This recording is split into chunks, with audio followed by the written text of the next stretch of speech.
Schedule number 3 form 1 અથવા part 1 જે balance શીટને regarding છે. બેલેન્સ શીટનું ફોર્મેટ કેવું રહેશે એનું ડિસ્કશન કર્યું હતું. તો સૌથી પહેલા આ ફોર્મેટ પ્રમાણે જ બનવું પડશે. કંપનીનું અકાઉન્ટ, પહેલું ટાઇટલ કયું આવે? Share holder. આ ત્રણ માહિતી આવે: share capital, reserve and surplus, money receive against warrant. પણ બુક્સમાં તમે જોશો તો એક પણ ક્વેશ્ચનમાં આ ટોપિક આપતા નથી. કદાચ આવે તો લિસ્ટ આપણને ખબર છે. મની રિસીવ પણ પેન્ડિંગ છે અલોટમેન્ટ, તો આપણે લાયબિલિટી કહેવાય. નોન કરંટ લાયબિલિટી એટલે આને કહેવાય આપણા ઓનર, માલિક, બિઝનેસના જે ઓનર છે એને રિગાર્ડિંગ લાયબિલિટી. અને હવે જે આ લાયબિલિટી છે એ આઉટસાઇડ બિઝનેસ, ધંધાની બહારની લાયબિલિટી છે. કોણ કોણ હોઈ શકે નોન કરંટમાં? તો ચાર type: long term borrowing, net DTL શીખશું આપણે S22 માં, other long term liability, long term provision. Current લાયબિલિટીમાં બી ચાર નામ: short term borrowing, trade payable, other current liability અને શોર્ટ ટર્મ પ્રોવિઝન. આ કઈ સાઇડનું ટાઇટલ હતું આપણું? લાયબિલિટી. પણ હવે ક્વેશ્ચન થાય મેં લખ્યા 4,93,000, તો આ શેના છે ખબર ન પડે. તો 4,90,000 ક્યાંથી લેવા? એના માટે આપણે શું બનાવ્યું? નોટ્સ. તો નોટ્સ કેવી બને? તો એનો ફોર્મેટ તો નોટ્સ ટુ અકાઉન્ટ. પહેલી છે ટાઇટલ હતું શેર કેપિટલ. આ જે આપણે પ્રિપેર કર્યું છે એ ઓનલી ઇન્ફોર્મેશન પર્પસ છે. આને ટોટલમાં કાઉન્ટ કરવાનો નથી. હા, હવે જે આ નોટ્સ આવશે એ કામની છે. આમાં નીચે લખશું ઇશ્યુ, સબસ્ક્રાઇબ અને પેઇડ કેપિટલ. આટલા ઇશ્યુ કર્યા, આટલા સબસ્ક્રાઇબ બી થયા. જેમાંથી આટલા લોકોએ પૈસા નથી આપ્યા, ઇંગ્લિશમાં કહે કોલ ઇન એરિયા. અને જો કોઈ પૈસા ન આવે તો કંપની પાસે એક ઓપ્શન બી છે, જેટલા રૂપિયા પે કર્યા એટલી મની શું કરી શકે? ફોરફિટેડ. જો ફોરફિટેડ થાય તો શું કરવાનું? પ્લસ. અને આઉટર કોલમમાં સરવાળો. જેમ ઇક્વિટી શેર ઇશ્યુ કર્યા એમ company same to same preference share issue subscribe એ લખી શકે. જો કોઈ મની ડ્યુ કરી બટ પે નથી કરી, ઇંગ્લિશમાં માઈનસ કોલ ઇન એરિયા. અને આ પછી જો કોઈ પે ન કરે તો ઉપરની જેમ પ્લસ કરી શકો શેર ફોરફિટેડ. અને જે આ ટોટલ આવે એ આપણે ત્યાં મેન્શન કરેલું હતું. એવી રીતે આ 10 લાખ આવ્યા છે. તો 10 લાખ કઈ રીતે આવ્યા? તો એ નોટ્સ નંબર શું બને આપણે? 2. તો નોટ્સ નંબર 2 માં મેન્શન કરવાનું બધા ક્યાંથી પોઈન્ટ આવ્યા. જેમ કે લિસ્ટ આપો તમને, રિઝર્વ એન્ડ સરપ્લસ માં કયા કયા નેમ હોઈ શકે જનરલી? CRR, બોલો જય CRR, BRR, security premium, general reserve, profit and loss. Debit balance હોય તોય ભલે, ક્રેડિટ બેલેન્સ હોય તોય ભલે.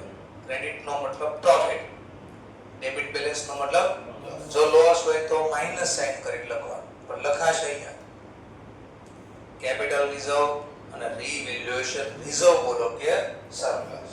એટલે આપણે એસેટ ને અપ ડાઉન કરતા વેલ્યુ ઈ ટોપિક જનરલી આટલા નામ આવતા હોય છે. તો આ લિસ્ટ પ્રમાણે ટોટલ કર્યું અને જે આવ્યા એ 10 લાખ અહીંયા મેન્શન કર્યા. તો અહીંયા માત્ર ટોટલ આવે, પણ આ ટોટલમાં કઈ ઇન્ફોર્મેશન છે એ ક્યાં મળે આપણને? એની નોટ્સ બનાવી હોય ત્યાં. ચલો એવી રીતે આ નોન કરંટમાં પહેલું નામ શું હતું? Long term borrowing. તો કાલે જોયું લોંગ ટર્મ બોરોઇંગમાં કયા કયા ટોપિક આવી શકે? તો કે મોર ધેન 12 મંથ માટે આપણે કોઈ પાસેથી અમાઉન્ટ મેળવેલી છે, રિસીવ કરી છે.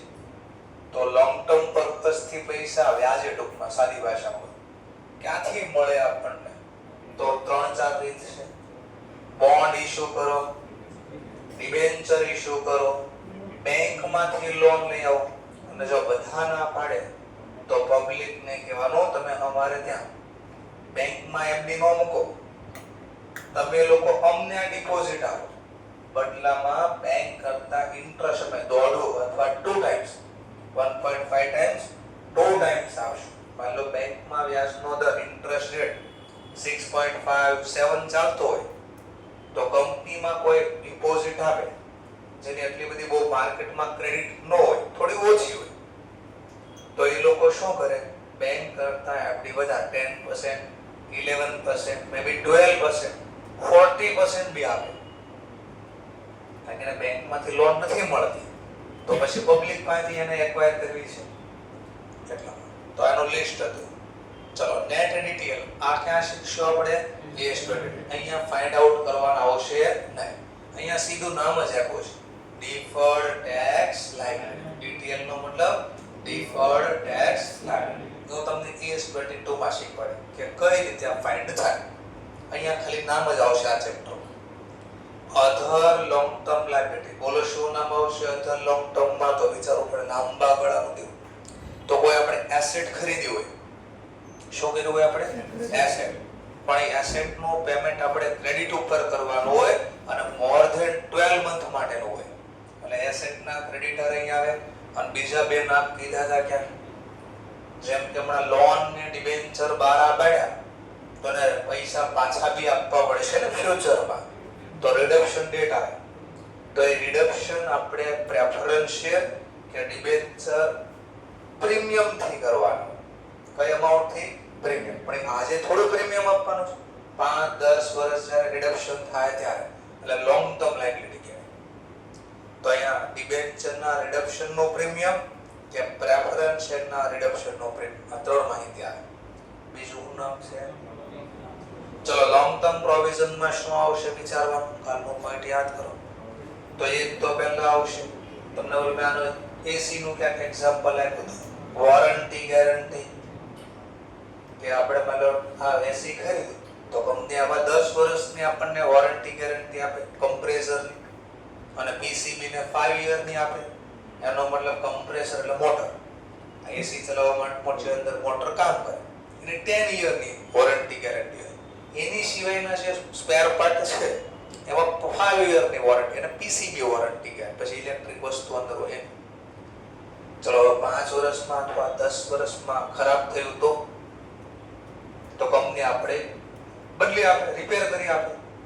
બોલો બદલામાં ચાર્જ લેશે ને? Free of cost. તો આખા કંપનીને તો ખર્ચો થયો, મળ્યું કાંઈ નહીં બદલામાં.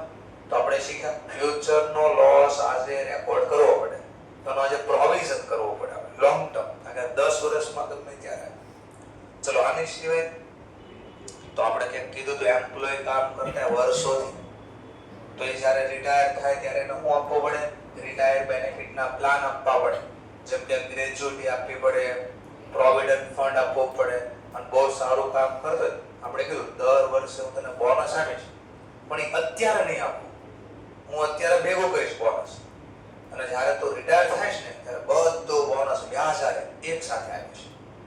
તો ભવિષ્યમાં આપવાના તો છે ને. તો આજે થોડું આપણે ધંધામાંથી પ્રોવિઝન કરતા રહીએ. તો આ લિસ્ટ બી હતું તમારા અહીંયાથી આઈ થિંક બાકી હતું. ચલો જોઈ લઈએ. તો કરન્ટ લાયબિલિટીમાં પહેલું નામ શું છે? Short term borrowing. આ લોંગ ટર્મ બોરોઇંગ નથી, આ શોર્ટ ટર્મ. એનો મતલબ પૈસા લાવ્યા હોય આપણે કેટલા સમય માટે? Less than 12 month, less than 1 year. ક્યાંથી લાવ્યા હોય? વ્યાજે, ટૂંકમાં વ્યાજ. બોરોઇંગ એટલે વ્યાજ. ક્યાંથી વ્યાજે લાવી શકાય? તો બોર્ડ ઓફ ડિરેક્ટર પાસેથી લઈ શકાય, એટલે BOD, બેંક ઓવરડ્રાફ્ટ. સરસ, બેંક ઓવરડ્રાફ્ટના ફોર્મમાં લે. CC ના ફોર્મમાં લાવી શકાય. ખાલી થઈ ગયો હોય તો પીવા માટે CC તમે લેતા આવતા હશો. નહીં તો CC નો મતલબ cache credit. Demand draft DD ના ફોર્મમાં બી હોય છે, પણ DD ના ફોર્મ અહીંયા નથી લખતા, એટલે આપણે નથી લખતા.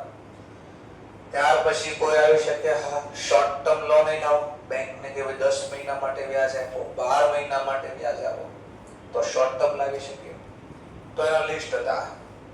તો એ બી તમે અહીંયા જોઈ શકશો. Page number 38, bank overdraft, cache credit, loan from other party, એટલે બેંકમાંથી ટૂંક સમય અથવા પબ્લિક પાસે. ચલો એવું કોનું નામ છે? બીજું trade payable. Trade payable, trade નો મતલબ વેપાર. વેપાર કર્યો એમાં આપણે ઉધાર ખરીદી એનું જે પેમેન્ટ કરવાનું છે, ટૂંકમાં ક્રેડિટરને આપવાના હોય. ક્રેડિટર નો બોલ્યો તો સપ્લાયર ને આપવાના હોય. પછી યાદ કરો આપણે ઓલું હતું 100 નો ભરોસો કે નહીં કે શેર જે ભરોસો નથી. તો ખબર હોય તો આપણે ઉપર ક્યાંક તૈયાર કરતા foundation chapter number 6 bills of x છે. તો આપણા ઉપર ભરોસો ન હોય તો ક્રેડિટર ક્યાંક તૈયાર કરતો અને આપણને મોકલતો તો જે એક્સેપ્ટ કરે એના માટે શું બોલાતો બિલ્સ પેયેબલ. તો ક્રેડિટર માંથી જ બિલ્સ પેયેબલ બને. તો એ પણ મારી જવાબદારી છે. તો એ પણ નામ હશે તમને. અથવા બીજા કઈ આપણે સન્ડ્રી ક્રેડિટર હોય, છૂટક ક્રેડિટર હોય આપણે કેવા છૂટક એટલે એને સન્ડ્રી ક્રેડિટર કહેવાય. ટ્રેડ ક્રેડિટર, સન્ડ્રી ક્રેડિટર એટલે આ બેમાં શું ફરક? આ ટ્રેડ નો મતલબ વેપાર કર્યો એના ક્રેડિટર. આ સન્ડ્રી ક્રેડિટર એટલે ગુડ્સ સિવાયના આપણે નાની ક્યાંક ઉધાર બીજી ધંધામાં જરૂરત વસ્તુ ખરીદી એનું જે ક્રેડિટર હોય.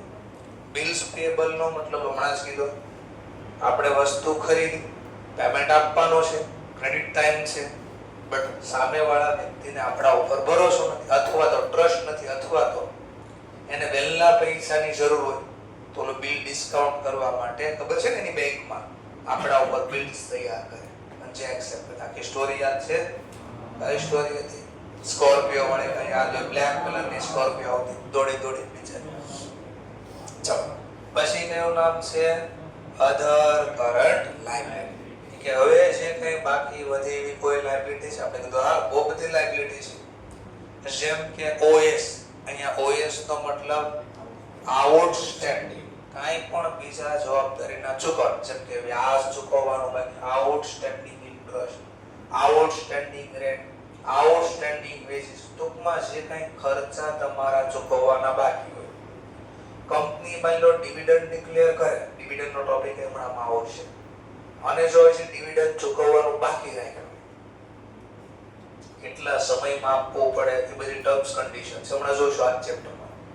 તો જો કંપનીએ ડિવિડન્ડ હજી પે ન કર્યો તો આઉટસ્ટેન્ડિંગ એવું કઈ ડિવિડન્ડ હોય તો એ બી આવશે.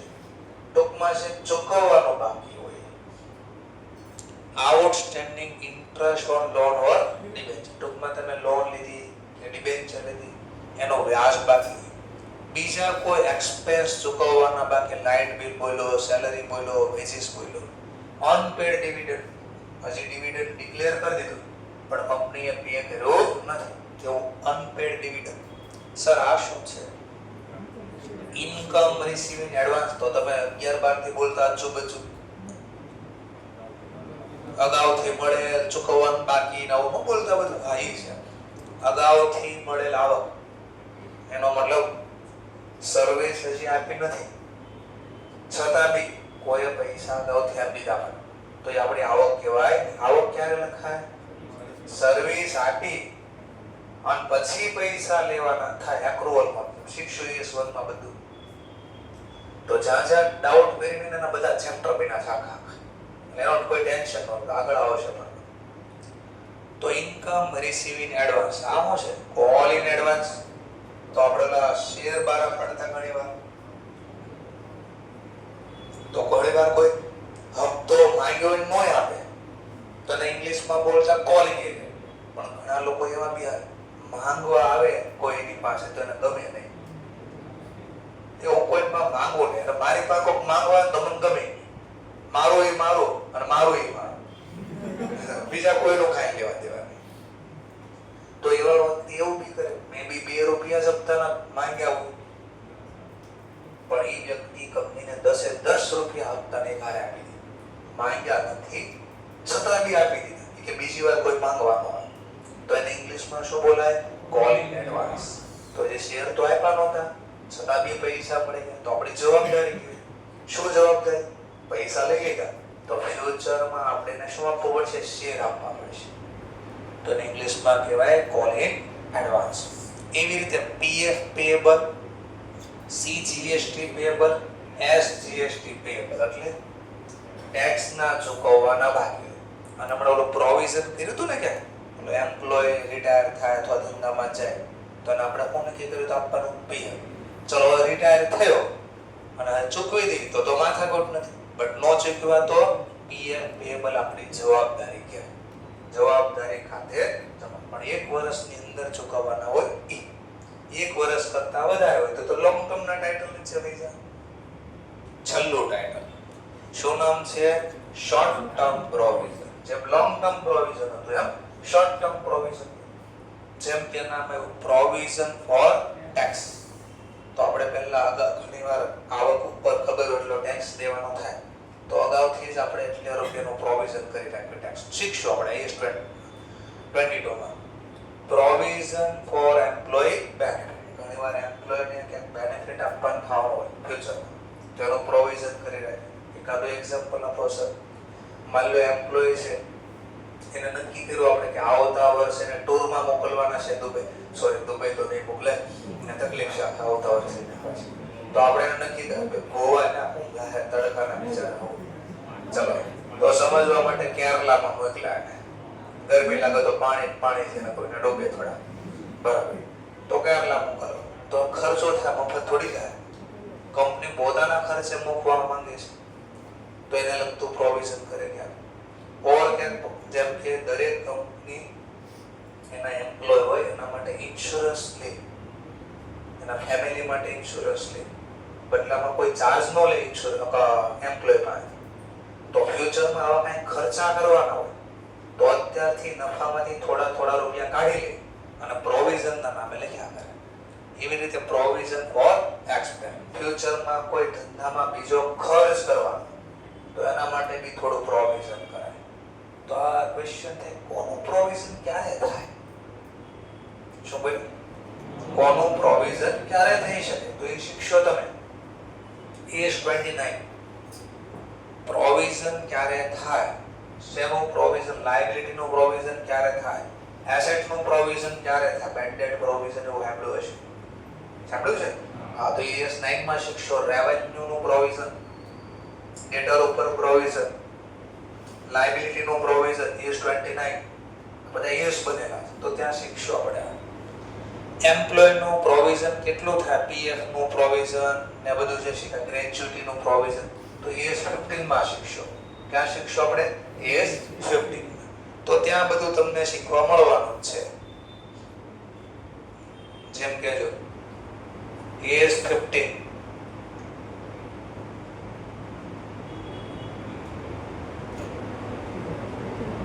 છે બે મિનિટ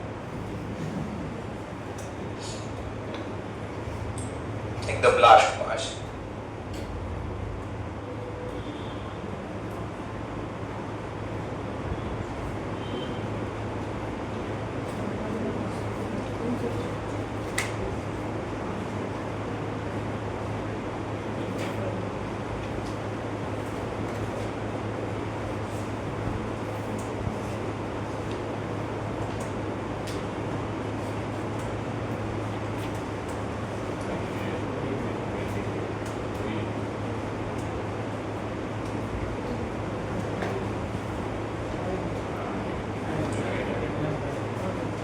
AS 15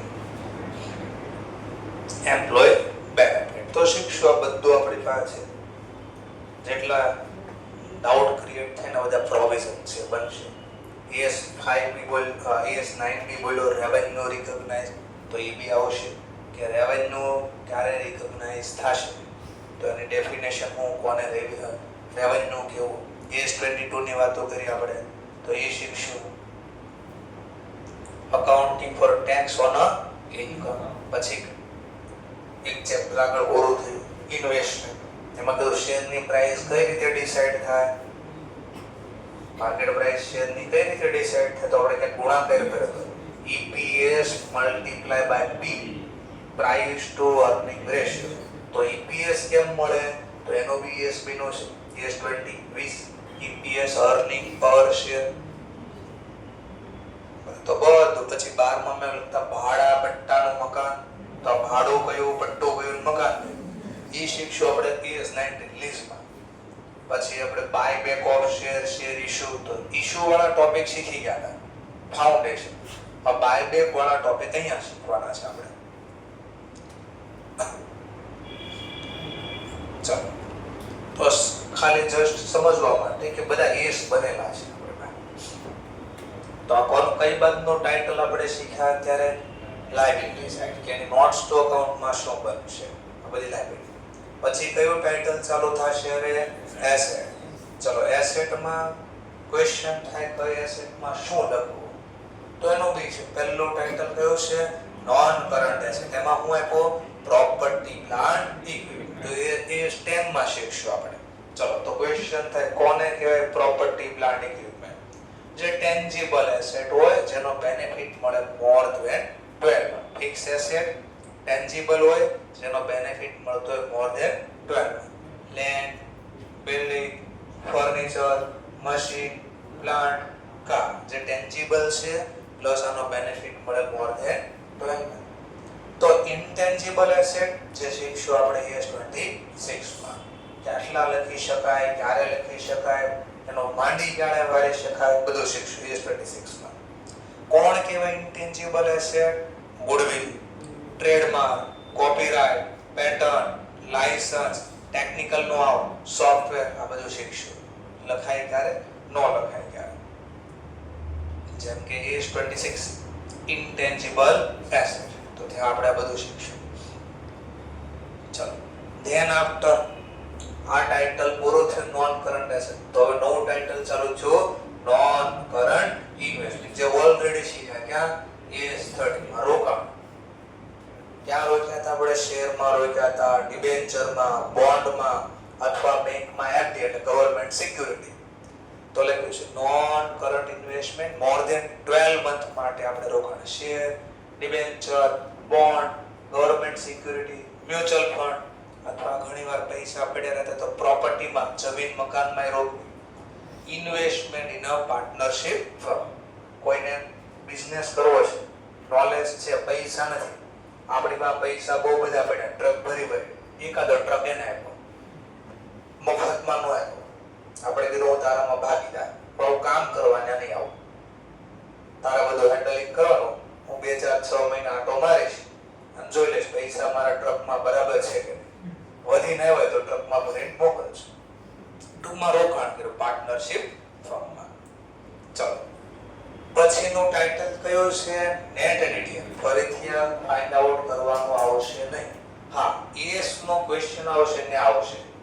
આ ચેપ્ટર આવ્યું તો ને બેઠું નામ આવશે ડીટીએ અથવા ડીટીએલ. નેટ લખવાનું, બેમાંથી એક હોય, બે નહીં આવે ક્યારે.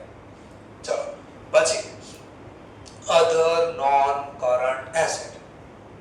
કેવી? અધર નોન કરંટ એસેટ. તો આની સિવાય હવે કઈ બાકી રહી એવી કોઈ એસેટ છે અથવા લોન એન્ડ એડવાન્સ છે ને, તો બે જોઈએ. ચલો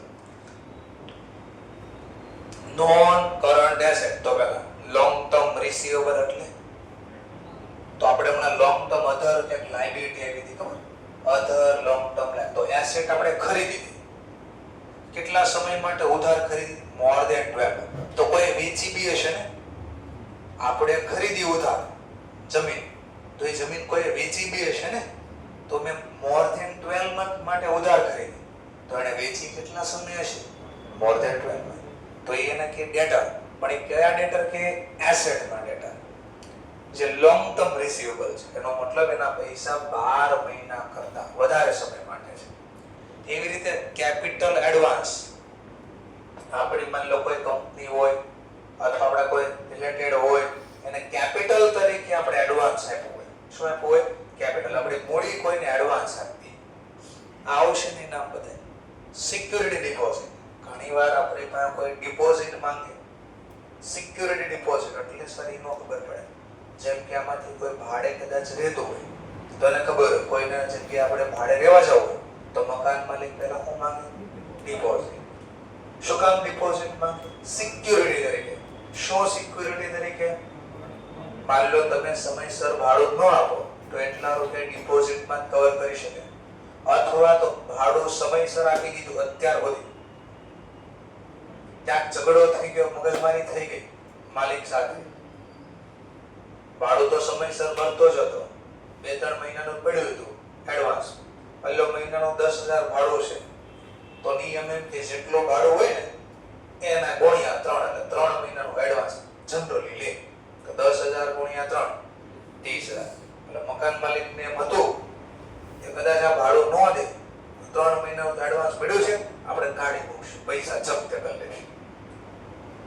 ભાડુઆતને આવી ગયો ગુસ્સો કે મારા પૈસા તારા પાંચ પડ્યા છે એટલે તું માથાકૂટ કરે છે ને. હવે હું જો તારો કેવું કેટલાક વસૂલ કેમ થાય છે. જાતા જાતા શું કરતા ગયા, દરવાજા બધા તોડતા ગયા. રાતોરાત મકાન ખાલી કરવાનું છે. 30,000 જમા પડે ને કે તને ડેમેજ જ લાખ રૂપિયા કરતો છો, વસૂલ કરી લે 30,000 તો તને ખબર પડે. દરવાજા તોડી નાખ્યા, ટોટી બધી ચોરી ગયા. ટોટીમાં કોઈ પડી નળ એટલે હિન્દીમાં ટોટી કહે. અખિલેશ યાદવ નામ હેલો, અખિલેશ યાદવ સપાના નેતા છે, યુપીના પૂર્વ મુખ્યમંત્રી હતા. એનું નામ છે ટોટી ચોર. કારણ કે જ્યારે મુખ્યમંત્રી તરીકે હારી ગયા ચૂંટણીમાં, પછી યોગી સરકાર આવી તો ગવર્નમેન્ટનો મકાન હોય ને બંગલો એ ખાલી કરવો પડે. તો હું કર્યું, ખાલી કરતી વખતે સમજાઈ ગયું નળે ચોરી ગયા. બરાબર. તો નવા મુખ્યમંત્રી જોઈ કે આમ પાણી ક્યાંથી આવશે અને આવશે તો બંધ ક્યાંથી જાય કે નળ ક્યાંય ગયા. એ કીધું જૂના મુખ્યમંત્રી લેતા ગયા. તો કોઈ દી બોલો ગવર્નમેન્ટની વસ્તુ બંગલો ગવર્નમેન્ટ નો તો ન્યા દવા જાય, ચોરી થોડી જાય, બધું લઈ આવી જે કાંઈ હતું એ. આટલા માટે એડવાન્સ રાખે સિક્યોરિટી તરીકે. જો એ મકાન ખાલી કરીને સમયસર બધું આપી દીધું હોય તો પૈસા પાછા આપે, નગર નો આપે. ચલો હવે ટાઇટલ ચાલુ થયું કયું? Current asset. કરંટ એસેટમાં પહેલું નામ સર અહીંયા એક બોલી ગયો ને, નોન કરંટ ઇન્વેસ્ટમેન્ટ કોણ હોય? Long term investment, bond, debenture જે તમે ખરીદો પણ કેટલા સમય માટે? એકવાર તો બોલે પાછું એકવાર યાદ કરી દીધું. ચલો હવે કરંટ એસેટમાં કોણ હોઈ શકે?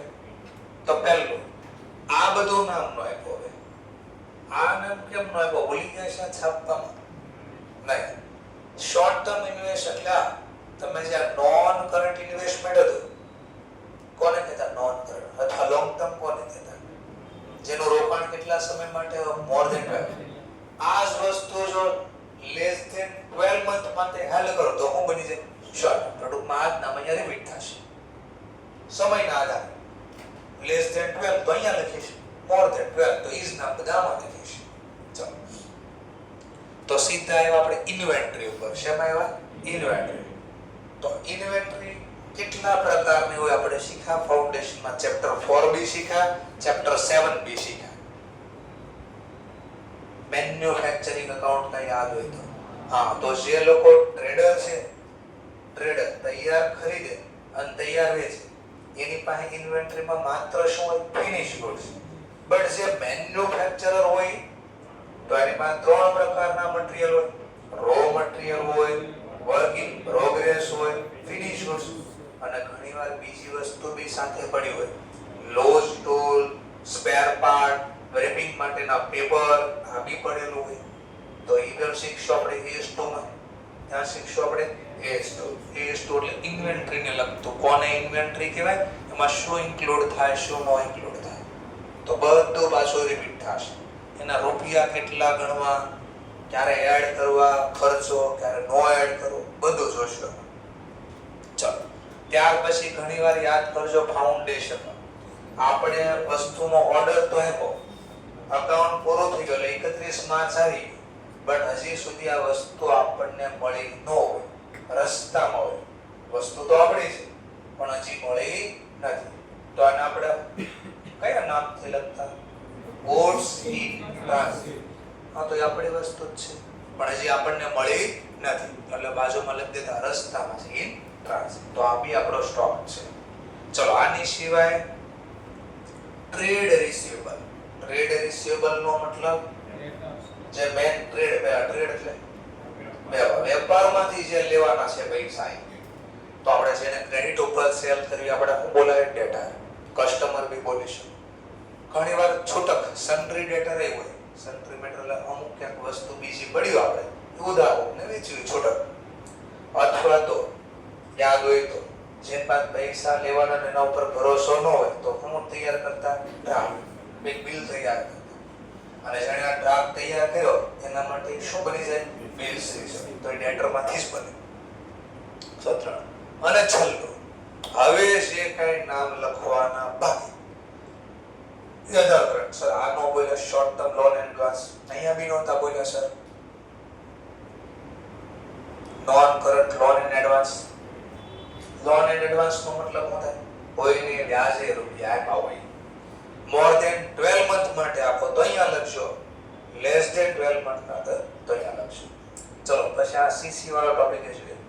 અધર કરંટ એસેટ. આમાં શું હોય? અધર કરંટ એસેટ માં સિમ્પલ અહીંયા ક્યાંક તો આપણે તમારા અધર કરંટ લાયબિલિટી એનો જ રિવર્સલ અહીંયા થાય. તો અહીંયા ચૂકવવાના બાકી હોય તો ઓપને મળવાના બાકી હશે ને, એક એ ચૂકવવાના બીજા લેવાના તો મળવાના બાકી હોય. ઘણીવાર આપણે અગાઉથી ચૂકવી દીધા હોય તને પ્રીપેડ એક્સપેન્સ છે તો બસ ઇનકમ અહીંયા લખાશે. તો લખ્યું છે પ્રીપેડ એક્સપેન્સ ઇનકમ રિસીવેબલ. હવે એક નામ બાકી રહ્યું જેનું નામ છે CC, cash and cash equivalent. તો ખુદ કેશ આપણે હાથમાં હોય એને કેશ ઇન હેન્ડ કહીએ આપણે. ઘણીવાર રોકડા નો પડ્યા પણ એને આપણે બેંકમાં રોક્યા હોય, બેંકમાં મૂક્યા હોય, એફડી તરીકે ને નકર તો રોકાણ થઈ જાય. કારણ કે હવે ગવર્નમેન્ટનો નિયમ છે 20,000 કરતા ઉપરનો ટ્રાન્ઝેક્શન હોય ને કેશમાં ન થઈ શકે. એ શેનથી થઈ શકે? પણ એ જે ધંધો કરતા હોય, જેમ કે તમે ધંધો કરો છો, બિઝનેસ કરો છો નહીં તો તમે 20,000 વાપરો, તમને કોણ રોકે? ક્યાં ખાતું છે બેંકમાં તમારું? કે નહીં વાપરો, રોકડામાં જ આવે એટલે કોઈ પ્રોબ્લેમ નથી. પણ ગવર્નમેન્ટ એવું ધારે છે કે 20,000 ના ઉપરના ટ્રાન્ઝેક્શન બધા બેંકથી થાય. તો આપણે ટ્રાન્ઝેક્શન કરવા બેંકમાં પૈસા રાખ્યા છે એફડી તરીકે. ઓકે, ખાતા આવે ખબર? બેંકમાં ખાતા આવે, ટાઈપ ઓફ અકાઉન્ટ બેંકમાં કેટલા પ્રકારના આવે? 4 પ્રકારના આવે. એક તો સેવિંગ ખાતું આવે, એક કરંટ ખાતું આવે, એક એફડી ખાતું આવે, રિકરિંગ ખાતું આવે. રિકરિંગ ખાતું આવે નો ખબર પડે. એસઆઈપી, એસઆઈપી વાળું એસઆઈપી સિસ્ટમેટિક ઇન્વેસ્ટમેન્ટ પ્લાન. દર મહિને થોડા થોડા રોકાણ, તો થોડી થોડી દર મહિને એફડી કરી એટલે રિકરિંગ એફડી ખાતું કહેવાય, આરડી ખાતું કહેવાય. તો ના બને તો કેશ આવી શકે, બેંક બેલેન્સ, અથવા ત્રીજું બી નામ આવશે પછીના ચેપ્ટર માટે કેશ ફ્લો સ્ટેટમેન્ટ ને આવશે આ શબ્દ કેશ એન્ડ કેશ ઇક્વિવેલન્ટ. ચલો આ બે તો ખબર પડી. ત્રીજું શું હોય? ધ્યાનથી બોલો, એ સાંભળજો. મેં બોન્ડમાં રોક્યા, ગવર્નમેન્ટના બોન્ડમાં રોક્યા. ફરીથી બોલો, સાંભળજો બરાબર શું ફરક છે. મેં ગવર્નમેન્ટ બોન્ડમાં રૂપિયા રોક્યા, સમયગાળો છે less than 3 month. Less than 1 year નહીં, લેસ ધેન 3 મંથ અથવા 3 મંથ. તો શોર્ટ ટર્મ માં તો આવી ગયો. તો શોર્ટ ટર્મ ઇન્વેસ્ટમેન્ટમાં લખો કે સીસી માં લખો? તો ને હારે પાછું જ્યાં મેં રોકાણ કર્યું લેસ ધેન 3 મંથ માટે હેલ્ડ કર્યું છે, હાઈલી લિક્વિડ છે. હાઈલી લિક્વિડ નો મતલબ ઝડપથી ના રોકડા જોતા ત્યારે ઊભા મળી ગયા. આપણે લાવો પૈસાથી કે લઈ જાઓ. અને ત્રીજું, જેની માર્કેટમાં વેલ્યુ ડિક્લાઇન ન થાય, ટૂંકમાં ઘટવા ન જોઈએ, રોક્યા એટલા જ પાછા આવવા જોઈએ અથવા વધીને પાછા આવો, ઘટવા ન જોઈએ, વિધાઉટ ડિક્લાઇન વેલ્યુ. જો એવી જગ્યાએ તમે રોકાણ કર્યું તો એ તમે અહીંયા લખવાના બદલે શોર્ટ ટર્મ ઇન્વેસ્ટની બદલે સીસી માં લખી શકાય. કેશ એન્ડ કેશ તો એ આપણે S3 માં આવશે ને પાછું આ રિપીટ થશે. અત્યારે જનરલી બે નામ આવશે આપણે આ ચેપ્ટરમાં, કેશ અને બેંક. ક્લિયર? S3 માં રિપીટ થાય પાછું. ચલો હવે ફોર્મેટ નંબર 2 જોઈએ. કયું ફોર્મેટ છે? Format number 2 part 2. અત્યાર સુધી આપણે P&L બી બનાવતા, પણ P&L નો ફોર્મેટ આપણે કયા ફોર્મમાં બનાવતા? હોરિઝોન્ટલ ફોર્મમાં બનાવતા. કયા ફોર્મમાં બનાવતા? હોરિઝોન્ટલ. હોરિઝોન્ટલ ફોર્મ એટલે આડું ફોર્મ. હા, આ શેપ કહેવાય. તો આપણે P&L એકાઉન્ટ આવું બનાવતા. આની ઉપર એક ઓર ખાતું બનાવતા, કઈ ખબર હોય તો લખી દો ટ્રેડિંગ એકાઉન્ટ, અને પછી લખતા P&L એકાઉન્ટ. આવું કરતા ને, અને પછી નીચે બનાવતા બેલેન્સ શીટ. બેલેન્સ શીટ નું ફોર્મેટ શીખી ગયા. હવે આ ફોર્મેટ શીખવાય. કંપની વાળા કોઈ દિવસ ટ્રેડિંગ ખાતું બનાવતા નથી. ધેટ્સ ઓલ પહેલી વાત. તો મતલબ એક જ ખાતું બને. P&L કાલે શીખ્યા ગયા છીએ. કંપની 2013 સેક્શન 129 ક્યાં કે છે હું કહી દીધી એજીએમ બોલાવવી પડે. એજી માં ફાઇનાન્શિયલ સ્ટેટમેન્ટ મૂકવા પડે. તો કે સેક્શન 2 સબસેક્શન સેક્શન 40 સબસેક્શન 2 એવું કે કયું હતું? અચ્છા, ફાઇનાન્શિયલ સ્ટેટમેન્ટમાં શું મૂકવું જોઈએ કે કયું હતું? તો 5 નામ આવ્યા. તેમાં નામ હતું પ્રોફિટ એન્ડ લોસ સ્ટેટમેન્ટ અથવા ઇન્કમ એક્સપેન્ડિચર સ્ટેટમેન્ટ. ટ્રેડિંગ ખાતાનું નામ નહોતો આવ્યું. હવે ખબર પડી કે શું કામ નહોતું આવ્યું? બીકોઝ એ બનાવતા જ નથી એટલા. તો સર એ લોકો સેલ ક્યાં લખતા હશે? ચલો એ શીખવી. તો આનું ફોર્મેટ આને હું કર્યું ધ્યાનથી જો. આ બેને ભેગો ભૈયા એ દીવાલ તોડ દો, આ તોડી નાખી. ટૂંકમાં બે ભેગું કરી દીધું. આ જમા બાજુ જે નામ લખાતા એ બે ભેગા કરી દીધા એકા. જમા બાજુ આપણે ટ્રેડિંગમાં શું લખતા? સેલ. એટલે મારી મેન આવક, મારો મેન બિઝનેસ જે છે એને ઇંગ્લિશમાં કહેવાય રેવન્યુ ફ્રોમ ઓપરેશન. શું બોલાય? રેવન્યુ ફ્રોમ ઓપરેશન અથવા ઓપરેટિંગ એક્ટિવિટી, ધંધાનું મેન આવક. ચલો એની સિવાય તમે યાદ કરજો, સેલ સિવાય, નોર્મલ ગુડ સેલ સિવાય તમને ધંધામાંથી ક્યાંક આવક થતી તો એને તો પીએલ માં જમા બાજુ લખતા. બે ચાર નામ યાદ કરો એટલે ખબર પડશે. ડિવિડન્ડ મળ્યું, વ્યાજ મળ્યું, કમિશન મળ્યું, બ્રોકરેજ મળી, આવું કઈ આવતું, ભાડું મળ્યું, ભાડે આપ્યું હોય તો આવું કઈ યાદ આવ્યું તમને થોડું? અને એક ઓર નામ લખતા, મિલકત વેચવાથી અથવા રોકાણ વેચવાથી પ્રોફિટ થયો, એસેટ સોલ્ડ કરી અને એનો પ્રોફિટ થયો, તો એ બધું અહીંયા લખતા. ખબર છે? યાદ આવ્યું કે? આ તો બસ આને કહેવાય અધર ઇન્કમ, આને કહેવાય મેન ઇન્કમ. તો આ બેનો જમા બાદનો સરવાળો કરીને એક નામ છે. હવે એનું ફોર્મેટ આવું રહેશે. Part 2 note number, amount, SR number.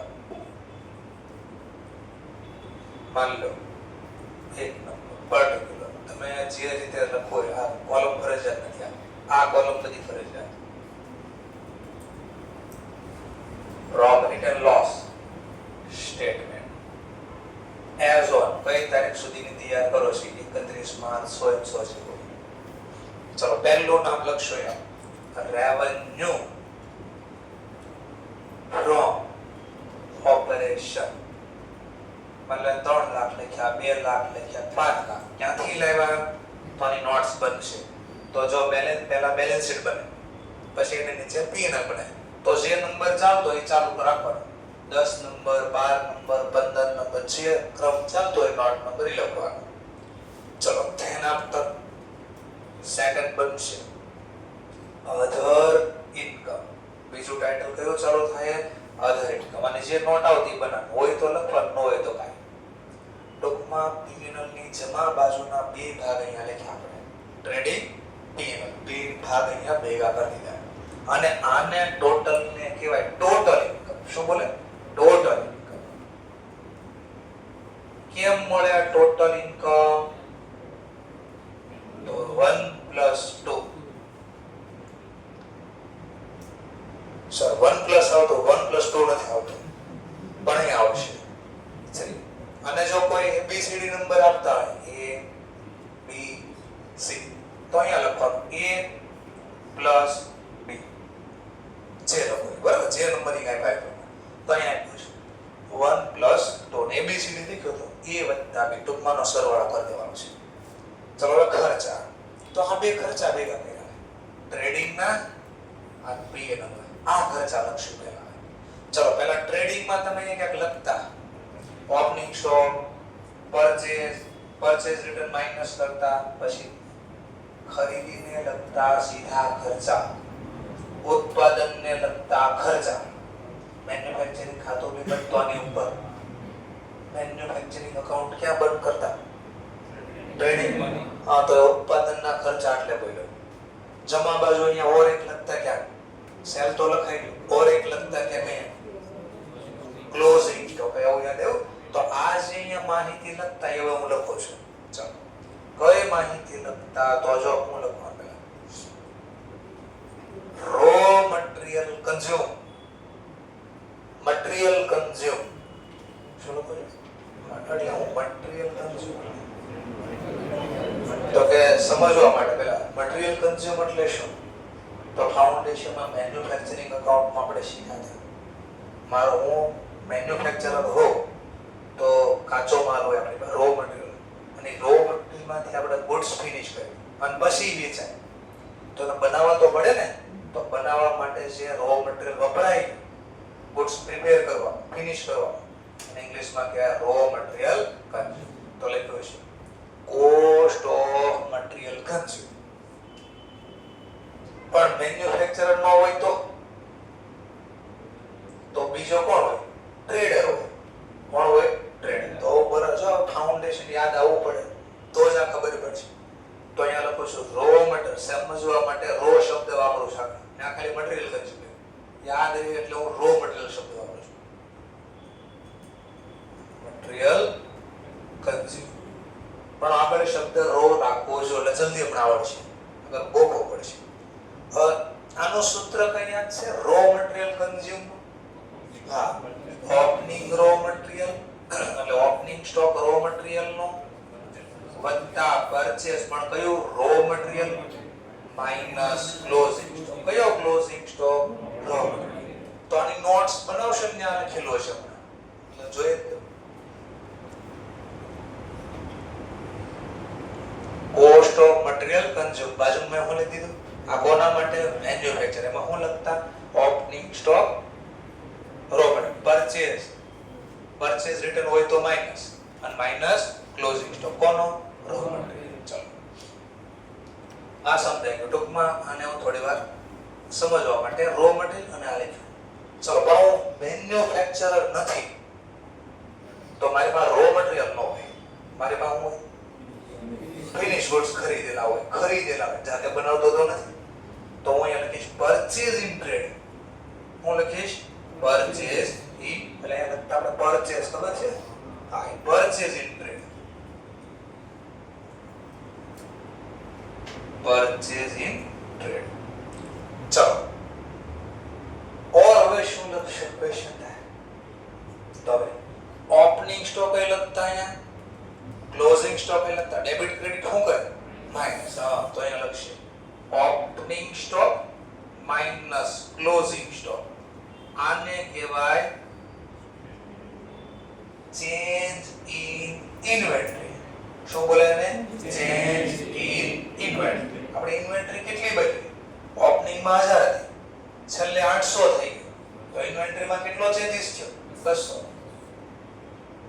સમજાણો આને લોકો શું બોલશે ચેન્જ ઇન ઇન્વેન્ટરી તો બોખો નો પડે એટલે આ સમજાવો છું તમને કે અહીંયા આપણે આ લખતા ડેબિટ અહીંયા હું લખતા તો આ બે હવે અલગ અહીંયા ડેબિટ ક્રેડિટ તો ખાતા તો છે આ સ્ટેટમેન્ટ છે પીએન સ્ટેટમેન્ટ લખ્યું મેં અકાઉન્ટ નથી લખ્યું અકાઉન્ટ હોય અકાઉન્ટ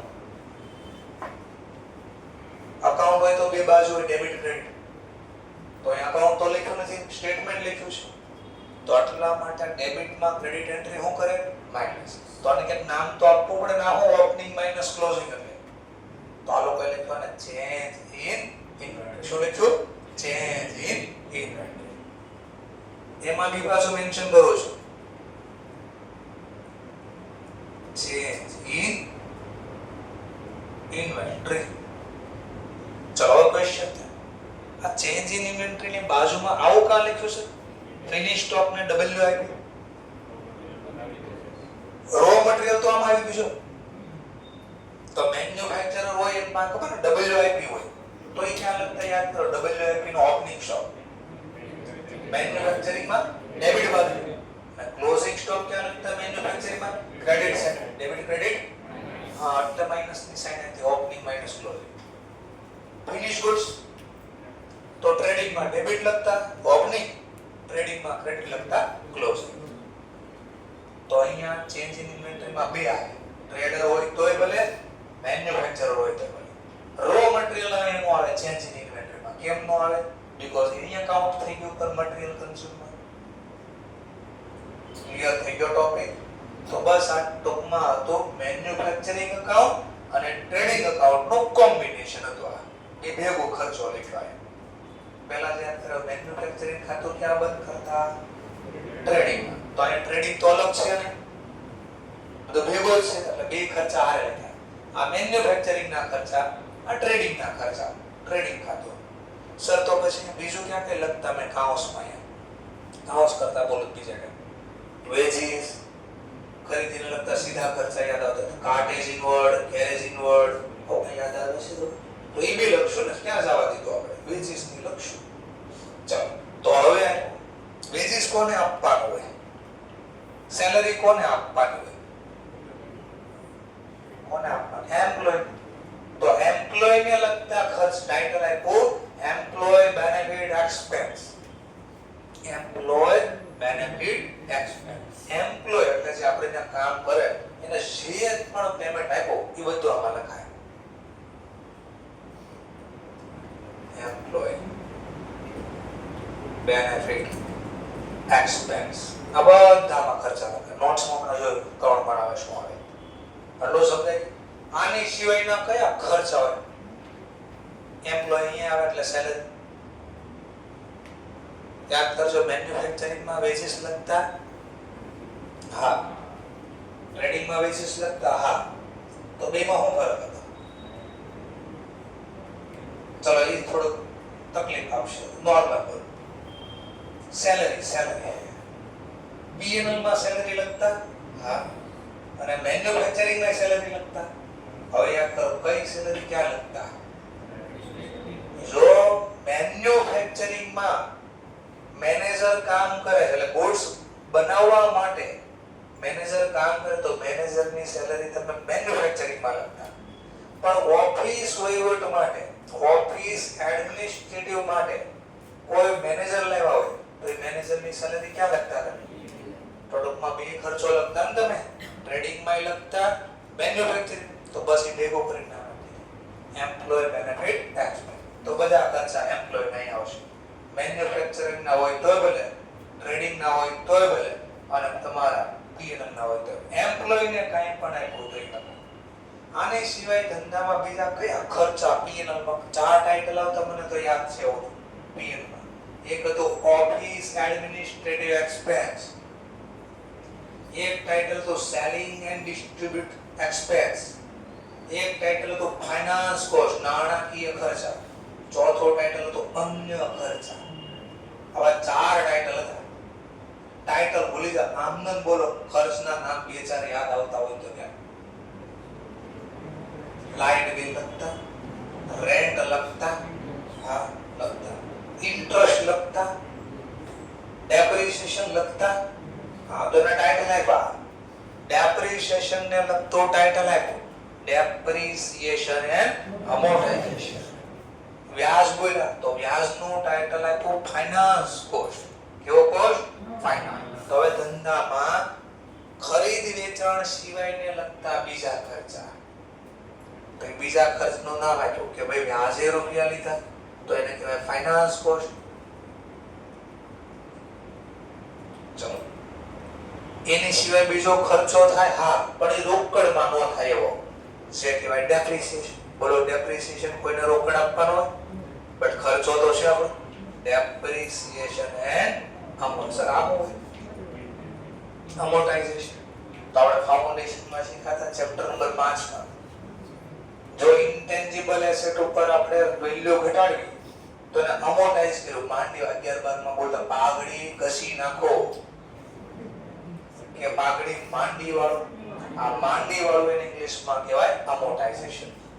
અને ફાઉન્ડેશન માં એવું હતું એસએલએમ મેથડ પ્રમાણે ટેન્જિબલ હોય તો ડેપ્રિસિએશન બોલતા, ઇન્ટેન્જિબલ હોય તો અમોર્ટાઇઝેશન. બુક્સ જોઈ લેજો ક્લાસની અથવા તો ઇન્સ્ટિટ્યૂટની બુક્સ તો હતું એમાં.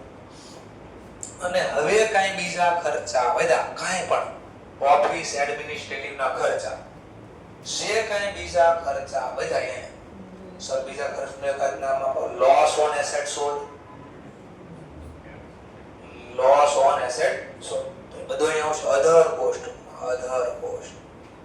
ચલો હવે આનો સરવાળો કરવાનો. આને કહેવાય ટોટલ એક્સપેન્સ. અને હું બોલાય ટોટલ એક્સપેન્સ. આટલાનો સર અહીંયાથી.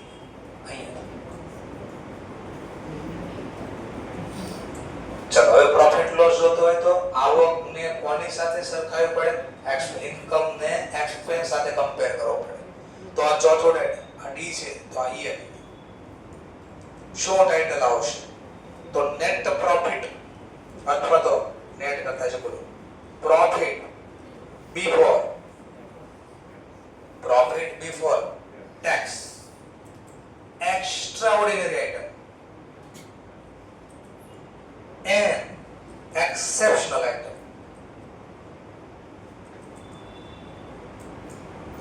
આવું છે પ્રોફિટ અથવા લોસ એ હોઈ શકે, ખાલી પ્રોફિટ નહીં. પણ આપણને તો પ્રોફિટ જ પહેલા દેખાય ને, એટલે આપણે પ્રોફિટ દેખાય. પ્રોફિટ લોસ બિફોર ટેક્સ એટલે જેમાં ટેક્સ નથી ગયો. એક્સ્ટ્રાઓર્ડિનરી આઇટમ અને એક્સેપ્શનલ આઇટમ. આવો તો મારે આવતું નથી, પણ આવ્યું હતું પણ ખબર નથી નામ. આવ્યો તો પણ નામ ખબર છે જ નથી. ES5 શીખશો. કયું શીખશો? ES5. Net profit loss for the period, prior period item and change in accounting policy. આમાં તો ક્યાં નામ આવ્યું? તમે કહો તો આ તો બતાડો ત્યાં પૂરો કરી દીધું. હું લખ્યો માં આ તો નેટ પ્રોફિટ લોસ ગોતો, એમાં હું લખવાનું છે તો જરાક સમજવા માટે જસ્ટ ચીર બતાડી દઈએ આપણે. હું લખ્યો એક્સ્ટ્રાઓર્ડિનરી. હું શું લખ્યો? એક્સેપ્શનલ.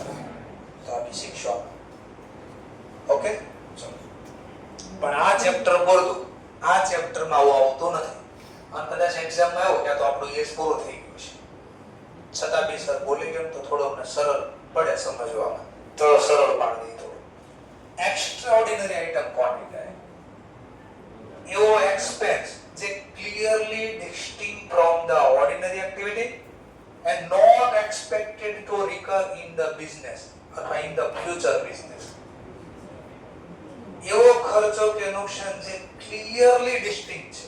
ડિસ્ટિંક્ટ એટલે અલગ કરવું, ડિફરન્સ છે, ક્લિયરલી ડિફરન્ટ, એટલે ધંધાનો ભાગ નથી. આપણી સામાન્ય પ્રવૃત્તિ, ઓર્ડિનરી એક્ટિવિટી, સામાન્ય પ્રવૃત્તિ, આપણે જે ધંધો કરીએ ને એને લગતો એ ખર્ચો છે જ નહીં. અને એક્સપેક્ટેશન પણ નથી કે આ ફ્યુચરમાં પાછો ખર્ચો થાય, પણ અત્યારે થઈ ગયો તો બી. સર સીધી રીતે બોલ્યો, ડેફિનેશનનો કામ નથી ભાઈ. નેચરલ ડિઝાસ્ટર, નેચરલ, જેમ કે અર્થક્વેક. બોલો આપણે ધંધો કરવી એટલે ભૂકંપ આવે, ધંધાનો ભાગ કહેવાય. તો OMG થી ખબર જોઈ OMG મૂવી, કોઈના ભૂકંપ ન હોય, આપણે ના લાગે અને આપણું જ બધું પડી જાય તો એને આપણો ભાગ કહેવાય ધંધા. કોઈને ન થાય, આપણે ના થાય, આપણે કર્યો એટલે થયું. એનો મતલબ બોલો ભૂકંપ છેલ્લે, મોટો ભૂકંપ છેલ્લે સુરતમાં અંદાજે ખબર છે 2001-2000 માં આવ્યો હતો. ત્યારે આવ્યો હતો. એમાં જે આપણું કચ્છ છે એ આખો ભાગી ગયો. સેન્ટ્રલ ત્યાં હતું, કેન્દ્ર ત્યાં હતું, સેન્ટ્રલ પોઈન્ટ ભૂકંપનો ત્યાં હતો. 26મી જાન્યુઆરી હતી. શું હતું? 26. અને વિડીયો બી છે, યુટ્યુબમાં સર્ચ કરશો. એ સ્કૂલનો વિડીયો હતો, પાર્ટિસિપેટ ભૂકંપ આવ્યો, આખી સ્કૂલ પડી ગઈ, બધા છોકરા બધું પૂરું થયું. વિડીયો બી છે. સુરતમાં બી હતું. સર તમે શું કરતા? હું વાંચતો તૈયારી આવતી હતી એક્ઝામ, બરાબર છે. સમથિંગ 9 કે 10 એપ્રોક્સિમેટ, ચાલો 10 વાંચું ત્યારે તો વાંચતો હતો. તો ફર્સ્ટ ટાઈમ આવું થયું કે મેં કીધું જોયું સોફા પર સૂતો તો નિરાતે વાંચ્યું. ખબર ટેવ તો ખબર તો પંખો આમાં થાય. મેં કહું મમ્મી મગજ ફરે છે, પણ બહાર કામ કરતા હતા એટલે સાંભળ્યું ને એટલે હું દોડી ગયો. મેં કીધું આ કેમ આમ થાય બધું? એટલે કે તું વાંચો મને ન વાંચું મૂકી દે, પણ હેરાન ન થાય. હું વાંચું તો થોડું વધારે લવા પડે તો બહાર તો મકાનામાં થતો. પછી ત્યાં તો બધા રાડે થયા અને આવ્યો બહાર અને અવાજ આવે રીતસર. ક્યારેક ભૂકંપનો અનુભવ થાય ને તો કેટલા દિવસ તો સૂઈ ન શકો. સોવન તોય અવાજ આવે, આમ ઘર્ષણ જમીન ઘસાય ને એનો અવાજ આવે ભૂકંપમાં. તો ફીલ કર્યું તો છેલ્લે ભૂકંપ ત્યારે આવ્યો, હજી નથી આવ્યો. પાછી 6.6 ની તીવ્રતાનો હતો, હજી ભૂકંપ નથી આવ્યો. બોલો, બિઝનેસ તો ફાટ જ નથી. પણ જ્યારે ભૂકંપ આવ્યો, ઘણા બધા વસ્તુ પડી કે ડેમેજ થઈ, તો નુકસાન તો ગયું ના હશે, પણ ધંધાનો ભાગ હતો એક્સ્ટ્રા ઓર્ડિનરી આઈટમ. એવી જ રીતે ફ્લડ કે ફૂડ, આપણે સુરત વાળા ફ્લડ કરતા ફૂડ વેલા દેખાય ખાવા ભૂખ્યા. શોરમાં જેમ ઘરે બહાર નીકળે કે આમ દુકાને જોયો સીધી ગોતતા હોય, કાંઈ નહીં તો કે હાલો ચા પીવા જાય, ઘરે પીન બહાર નીકળ્યા હોય છે. તો ફ્લડ આવી ગયો 2006 માં છેલ્લે ફ્લડ આવ્યો હતો. આખો સુરત ડૂબી ગયો, આખો એટલે 90% સુરત ડૂબી ગયું, 10% જ બાકી હતું. એમાં મારો નંબર હતો. અમારા ઘરે પાણી નહોતું સર, ફ્લેટમાં રહે ને, ફ્લેટમાં નહોતું બરાબર. તો વરાછામાં જે આખા સુરતનો ઊંચાણવાળો વિસ્તાર છે ત્યાં રહેતા હતા, એટલે ત્યાં અમારે પાણી એવું નહોતું. અને પાછું હતું ટોરેન્ટ પાવર એ નહોતો ગયો. તો સર શું કરતા છે, આજુબાજુ પાણી ફૂડ પેકેટ બનાવતા બેઠા બેઠા શું કરી ગયું. ચલો હા ત્યારે હવે આવશે બરાબર, એ બાકી છે સાહેબ થાય. ઓકે ચલો, તો આને કહેવાય એક્સ્ટ્રા ઓર્ડિનરી. તો એક્સેપ્શનલ આઇટમ કોને કહેવાય? બોલો એ સાંભળે. રિયલમાં કોઈ આવું અલગથી નથી પાડવામાં આવ્યું, પણ જો ઇમ્પોર્ટન્સ હોય તો એને અલગથી લખવામાં આવે. પણ છે શું છે, વિગતન છે, સમજવા માટે કહું. બિઝનેસનો પાર્ટ તો છે, બિઝનેસનો પાર્ટ તો છે, પણ આ ક્યારેક ક્યારેક બનશે. બેમાં ફરક દેખાડો, એક્સ્ટ્રા ઓર્ડિનરી ને એક્સેપ્શનલ. એક્સ્ટ્રા ઓર્ડિનરી હું બને ક્લિયરલી ડિશ, ધંધાનો ભાગ જ નથી, એન્ડ નોટ એક્સપેક્ટેડ ટુ રિકર. ભવિષ્યમાં ક્યારે બનશે એવી ધારણા નથી. પણ એક્સેપ્શનલમાં હું બોલું છું, ધંધાનો ભાગ છે, પણ એ ક્યારેક બનશે, રોજ નહીં બને. રોજ બને તો એને ઓર્ડિનરી એક્ટિવિટી કહેવાય. તો અહીંયા લખવો પડે, ઓર્ડિનરી અહીંયા કહેવાય, અહીંયા લખવો પડે. તો અહીંયા આવે સર, એકાદું એક્ઝામ્પલ આપો. મિલકત વેચી, મિલકત વેચી, એનો નફો થયો, નુકસાન થયું, જે થયું. બોલો, મિલકત ધંધામાં રોજ વેચવી? મિલકત ધંધાનો ભાગ છે ભાઈ. મશીન છે, મશીન એ ધંધાનો ભાગ છે. બોલે ને રોજ વેચવી, પણ ક્યારેક તો વેચાય ને, ક્યારેક તો. એટલે ધારણા છે ક્યારેક બનશે, રોજ રોજ બનશે નહીં. તો આ બધું ડેફિનેશન આવે છે આપણી પાસે. જોશું કે from ordinary activity within ordinary, એટલે ધંધાનો ભાગ તો હશે, પણ કેવા નેચરનો છે? ઇરેગ્યુલર, રોજ રોજ નહીં, ક્યારેક થશે. એ બધા લિસ્ટ આવે આપણે છે, બધું જોશું. Disposal of item of fix asset, તો બધું જોશું આવે ત્યારે. એ જ આ તો નામ આવ્યું છે એટલે ફોર્મેટ સમજાવવું પડે. નકર આ ઉતારવાનું જોઈ લો, પૂછી દો આમાં શું હોય તો ઉતારીને લઈને તો અત્યારે પહેલા પછી જોયું જ શું આવે. તો profit before tax, exceptional item અને એક્સ્ટ્રા ઓર્ડિનરી. હવે ધ્યાનથી જોજો. હવે તમારા પાસે જો એક્સ્ટ્રા ઓર્ડિનરી આઇટમનો પ્રોફિટ હોય તો ભલે, લોસ હોય તો ભલે, એક્સેપ્શનલ આઇટમનો પ્રોફિટ હોય તો ભલે, લોસ હોય તો અહીંયા લખવાનું. અને પછી જે સરવાળો આવે તો નામ આપી દો. ચલો અહીંયા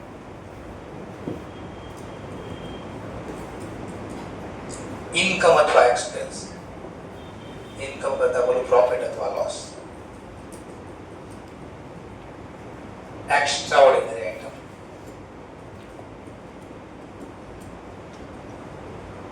અથવા પ્રોફિટ કે લોસ. એક્સેપ્શનલ આઇટમ, પ્રોફિટ હોય તો પ્લસ કરજો, લોસ હોય તો માઇનસ કરજો. અને હવે ખાલી આમાં શું ગણવાનું બાકી? ટેક્સ. હા, તો એનો મતલબ હવે જે મળ્યું તમને પ્રોફિટ અથવા લોસ, હવે જે મળ્યો આમાંથી ઈ કોલમમાંથી એફ અને જી, આ બે કોલમ બાદ કર્યા પછી આ જે જવાબ મળે એને કહેવાય પ્રોફિટ બિફોર ટેક્સ. હવે ખાલી ટેક્સ જ ગણવાનો બાકી. અને હવે ટેક્સ ગણો. ટેક્સ આમ ગણાય. ટેક્સ એક્સપેન્સ, ટેક્સ નો ખર્ચ. કેટલો કેમ લખાય? તો આમાં લખવામાં current tax plus or minus deferred tax. Deferred tax પછી ડિફર્ડ ટેક્સ એસેટ બી હોઈ શકે એટલે ડીટીએ બી હોઈ શકે અથવા ડીટીએન લાયબિલિટી બી હોઈ શકે. નો સમજાય તો ટેન્શન ન લેતા, વારે વારે કહો છો. હજી પહેલું ચેપ્ટર છે આ રીતે આ બહુ બધી વાર રિપીટ થાય અને આના બધા યસ બન્યા છે ત્યારે ડિટેલમાં આવશે. પણ આ તો ફોર્મેટ છે એટલે તમારે લખવું તો પડશે તો ડિટેલમાં આવશે. પછી આઉટર કોલમમાંનો સરવાળો કેમ ગોતાય ત્યારે લખશું તો ટેક્સ એક્સપ્લેન. હવે જે જવાબ આવ્યો ફૂલ એન્ડ ફાઇનલ પ્રોફિટ અથવા લોસ ફોર ધ યર અથવા આફ્ટર ટેક્સ. પ્રોફિટ અથવા લોસ ફોર ધ યર અથવા ડ્યુરિંગ ધ યર આ ફાઇનલ. પણ અહીંયા આપણે અકાઉન્ટના પર્પસથી પૂરું થઈ જાય પણ હજી અહીંયા પૂરું ન થાય. રિયલ હજી આની નીચે ફોર્મેટ છે. હજી આની નીચે શું આવી શકે સર? એક્ઝામમાં નહીં આવે, અહીંયા એટલું જ છે. ફાઇનલમાં થોડો આવશે અને રિયલ લાઈફમાં આવશે. આ નીચે આવશે આ જે પ્રોફિટ લોસ મળે ને કે profit loss for the period નો કે હજી આની નીચે અલગ કરવો પડે. પ્રોફિટ અથવા લોસ ફ્રોમ ડિસકન્ટિન્યુઇંગ ઓપરેશન એ આવશે એસ 24.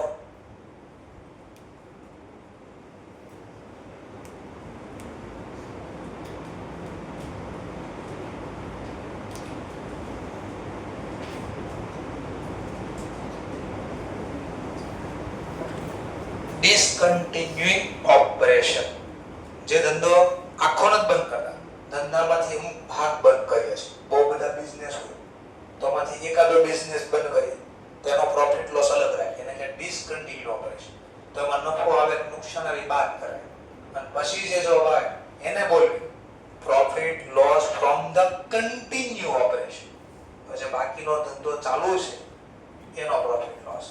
અને હજી ના પૂરું ન થાય એની નીચે બે નામ આવે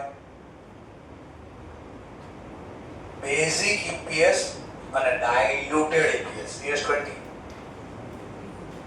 ઈપીએસ બે પ્રકારના ઈપીએસ આવે. બેઝિક ઈપીએસ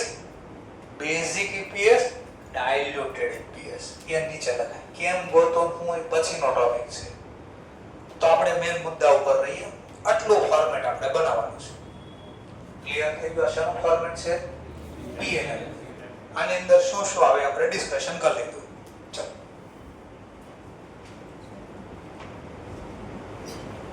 હવેનો લિસ્ટ તમારે જોતો જ મળે. રેવન્યુ ફ્રોમ ઓપરેશન તો એની નોન સ્ટોક અકાઉન્ટ જોઈ લો. તો આ ફોર્મેટ છે. પ્રોફિટ બિફોર ટેક્સ, ટેક્સ એક્સપેન્સમાં હું લખાય current tax, deferred tax, profit loss from the continue. જો કંઈ ડિસકન્ટિન્યુ ઓપરેશન હોય તો અલગ કરવો પડે અને પછી કે profit loss for the period. પણ મેં કીધું આ તમારે આવતું નથી આ ચેપ્ટરમાં. આ ચેપ્ટરમાં અહીંયા જનરલી પૂરું થઈ જશે. ઓકે ચાલો હવે નામ પણ જોઈ લો. કોણ કોણ રેવન્યુ ફ્રોમ ઓપરેશનમાં તો ડિપેન્ડ્સ ઓન મારો કયો બિઝનેસ છે એના આધારે ડિસાઈડ થાય મારી રેવન્યુ. જેમ કે અમારો બિઝનેસ શું છે? ટીચિંગ. તો ટીચિંગમાં મેં ગુડ્સ કોઈની વેચવી છે નહીં. તો એનો મતલબ અમારો સર્વિસનો બિઝનેસ છે. તો મારી મેન આવક શું કે ફીસ. તો ફીસમાંથી જે આવક થાય એ મેં અહીંયા લખવી જોઈએ રેવન્યુ ફ્રોમ ઓપરેશન. ત્યાં લખીએ તો કીધું છે fees earn for service company. કઈ સર્વિસ કંપની એટલે જે સર્વિસનું કામ કરે. સર એકાદો example Vodafone Idea, Jio, Airtel આ બધાનું કામ શું છે? નેટવર્ક પ્રોવાઈડ કરે આપણને વાતચીત કરવા માટે અને બદલામાં ફીસ લે છે. ફીસ કયા ફોર્મમાં લે છે? રિચાર્જના ફોર્મમાં. આપણે જે રિચાર્જ કર્યું ને એ. ઓર એકાદો એક્ઝામ્પલ સર એવું નહીં થોડું બીજું આપો. ડોક્ટર લોકો ડોક્ટર શું કરે? સર્વિસ આપે. શું સર્વિસમાં આપે? સલાહ આપે તમને કે તમને માથું દુખે છે એના લાવો પૈસા 500 રૂપિયા. તો આ પૈસા મેં ફીસ મળી ને. વકીલ લોકો શું કરે? આપણે કાને ઝઘડો અરે તું નહીં કે છે કોણ છે લાય 1000 રૂપિયા. તો કે એનો મતલબ એને પોતાના નોલેજ શેર કર્યું અને જે પૈસા મળે. તો એવી રીતે અહીંયા લખ્યું સર તમારો મિસ્ટેક થાય લખવામાં. મેં નહીં બરાબર છે ઇન્ટરેસ્ટ, તો અહીં લખ્યું છે ઇન્ટરેસ્ટ ડિવિડન્ડ. હવે શું છે interest dividend earn for financial કંપનીનો મતલબ જેનો મેન કામ છે કોઈને વ્યાજે રૂપિયા આપવા. જેમ કે બેંકનું મેન કામ શું? વ્યાજે પૈસા લેવા અને વ્યાજે પૈસા આપવા. વ્યાજે પૈસા આપે તો આવક થાય, પૈસા મળે, એની મેન કામ છે. તો પછી અહીંયા લખાય, આમાં ન લખાય, અધરમાં ન લખાય. પણ હવે બોલો સાંભળો, અમારું મેન કામ શું છે? ડીજી. પણ હું કોઈને વ્યાજે પૈસા આપું અથવા બેંકમાં એફડી મૂકું, હું જેનો મારો મેન બિઝનેસ જ નથી કોઈને વ્યાજે આપવાનો, અને બદલામાં મને વ્યાજ મળે તો એ મારી મેન આવક ન કહેવાય. પણ વ્યાજ તો મળ્યું ને, તો પછી મારે ક્યાં લખવું પડે? અધર ઇન્કમ અહીંયા લખવું પડે. એટલે જો અહીંયા લખો કે અહીંયા, તો ચેક કરવાનો આપણો કયો બિઝનેસ. આપણો મેન બિઝનેસ હોય તો અહીંયા લખવાનું, મેન બિઝનેસ ન હોય તો બી આવક થાય તો અહીંયા લખવાનું. ચલો 2 મિનિટ માટે મેં શેરમાં રોકાણ કર્યું, શેર ઉપર શું મળે? પણ ડિવિડન્ડ ક્યાં લખો? તો ક્વેશ્ચન પહેલા થવો જોઈએ, જે વ્યક્તિને ડિવિડન્ડ મળ્યું એનો ધંધો શું, બિઝનેસ શું છે? પહેલા ખબર પડી ભાઈ આ લોકો તો ટીચિંગ કરે છે અને ડિવિડન્ડ મળ્યું છે, તો આપણી મેન એક્ટિવિટી કહેવાય નહીં તો અહીંયા નથી. પણ સાંભળવા માટે સાંભળજો, બ્રોકર હાઉસ છે, એલઆઈસી વાળા છે, આ બેંક વાળા છે, તો એનું કામ આ બી છે. બ્રોકર હાઉસ છે, જે મ્યુચ્યુઅલ ફંડ વાળા છે, મ્યુચ્યુઅલ ફંડ વાળા કેવું કરે? મ્યુચ્યુઅલ ફંડ વાળા લોકો પાસે પૈસા લે, આ પૈસાનું રોકાણ કરે ક્યાં? સ્ટોક માર્કેટમાં, અને શેર ઉપર મળે તો એને ડિવિડન્ડ મળ્યું. એની મેન એક્ટિવિટી છે પૈસા રોકવા અને એના ઉપર જે આવક મળે. સમજાઈ ગયો ભાઈ? તો અહીંયા લખશે ફાઇનાન્શિયલ કંપની હોય. સર ઇન્સ્યોરન્સ નું નામ કીધું, બોલવા મિસ્ટેક નથી થઈ ગઈ. નામ ઇન્સ્યોરન્સ કંપનીનો મેન કામ હું જોજો બરાબર. તો એટલું દેખા આપણને, લોકો પાસેથી પ્રીમિયમ લ્યો અને જો બીમાર પડે તો એના પૈસા લે, અથવા તો ઓલા ટર્મ્સ ઇન્સ્યોરન્સ લીધો હોય તો માણસ ડેથ થાય ત્યારે પૈસા પાછા આપવાના. હવે સાંભળજો બરાબર, માની લો 10,000 નો ટર્મ્સ ઇન્સ્યોરન્સ લીધો અને કોઈનો વર્ષે 10,000 ભરવાનો, અને કોઈનો ડેથ થાય તો 30 લાખ મળે. કેટલા મળે? અમે લોકો કોઈ વ્યક્તિએ 30 વર્ષ ઇન્સ્યોરન્સ લીધો, માણસ ગમે ત્યારે માની લો 40 વર્ષની એજ હોય, 30 વર્ષ જીવે તો કેટલા થાય? તો 70 વર્ષની અંદર ગમે ત્યારે, હવે ત્યારે જનરલ આયુષ્ય તો ખબર છે 45, 50, 55 મેક્સિમમ થાય, ત્યાં તો બોનસ કરી દે છે, હાર્ટ એટેક ગમે તે બહુડો લઈ લે છે. તો સમજવા માટે માની લો 29 વર્ષ ઇન્સ્યોરન્સ છેટકો 10,000 ઇન્સ્યોરન્સ કંપની કેટલા મળ્યા? 10,000. એવા 29 વર્ષ મળ્યા. 29મા વર્ષના અંતે ડેથ થઈ ગયો, હવે કેટલા આપવા પડે? 30 લાખ આપવા પડશે. મળ્યા કેટલા? આપવાના કેટલા? તો બંધ નહીં થઈ જાય નહીં. આ જે પ્રીમિયમ મળ્યું એનું રોકાણ કરે તો પૈસા મળશે ને. એનો ધંધો શું છે? તો કે લોકો પાસેથી પ્રીમિયમ લો, પછી આ પ્રીમિયમ નો કરશે શું? રોકાણ કરે. ઇન્સ્યોરન્સ કંપનીનું કામ આ છે, રોકવા પૈસા. એલઆઈસી માં હોય, એલઆઈસી નું કામ ખૂબ રાહ જોવે, મંદી શેની રાહ જોવે? જેવી મંદી આવે એટલે શેર ખરીદવા જ મળે. બધા શેર વેચે ને એલઆઈસી ખરીદે. શેર બજાર બંધ જ થઈ જવાનું, કાલે જ બંધ થઈ જવાનું, યુદ્ધ હું બંધ થઈ જવાનું, તો કેટલા બધા સ્ટોક માર્કેટના ભાવ ઘટી ગયા, શેરના ભાવ બહુ બધા ઘટી ગયા. બધા શેર વેચે, એલઆઈસી ખરીદે. કે યુદ્ધ બંધ તો થાય, વર્ષે બંધ થાય, 2 વર્ષે 3 વર્ષે બંધ તો થાય, પણ સર 3 વર્ષ ચાલુ તો ઓર નહીં ભાવ ઘટે, ઓર ખરીદશે. એને ક્યાં ઘરના છે? પબ્લિક માંથી ઇન્સ્યોરન્સ આવતો રહે, એ રોકતા જશે. એક વાર તો વધશે ને. એવરેજ આપણે શીખાય, એવરેજ કોસ્ટ સસ્તા ઘટતા ગયા, ખરીદતા ગયા, પડતા ઘટતી જાય. એક દી તો ભાવ વધશે ને.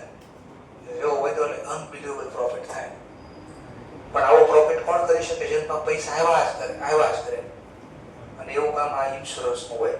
કારણ કે પબ્લિક તો પૈસા આપવાની છે દર વર્ષે. કારણ કે 30 વર્ષનો ઇન્સ્યોરન્સ લીધો તો એને મંદી આવતી બંધ ન કરી દે, નકર ઝીરો થઈ જાય પૈસા. તો એની પાસે આવ્યા જ કરે, રોક્યા જ કરે.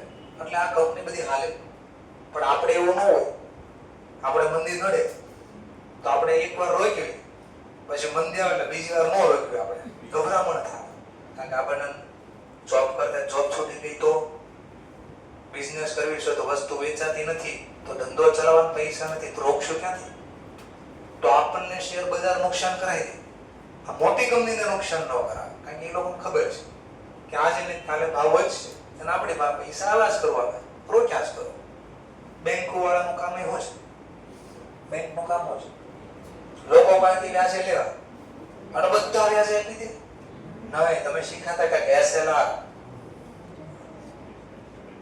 સ્ટેચ્યુટરી લિક્વિડ રેશિયો અમુક રૂપિયા રોકડા હાથ પર રાખવા પડે એવી જગ્યાએ રોકાણ કરવું પડે હાથ ઉપર નથી રાખવા તો ઝડપથી પૈસા પાછા મળી શકે તો ડિબેન્ચર બોન્ડમાં રોકે 2 મહિના 3 મહિના ગવર્નમેન્ટ સિક્યુરિટીમાં રોકે બેંકો વાળા તો વ્યાજ મળે અથવા તો શોર્ટ ટર્મ શેરમાં કે ગોલ્ડમાં કેમાં રોકી દે તેનું રોકાણનું બી કામ છે તો શેરમાં રોકીને ડિવિડન્ડ મળે તો અહીંયા કે શું કામ એનું મેન કામ છે પણ જેનું મેન કામ નથી મળે તો અહીંયા સમજાય ગયો મુદ્દો ચાલો આવો લખ્યું net sale for the net sale નો મતલબ સેલ રિટર્ન માઈનસ કરવાનું આ કોના માટે હોય ટ્રેડિંગ કરતા હોય તો ભલે મેન્યુફેક્ચર હોય સેલ ગુડ્સ સેલ કર્યા તો એને મેન આવક કહેવાય જે લોકોનું કામ વસ્તુ વેચવાનું નથી સર્વિસ પ્રોવાઇડર્સ તો ફીસ માંથી કહેવાય અને ઘણી ફાઇનાન્સ કંપની છે જે રોકાણ કરતી હોય તો એને આવક ના મળે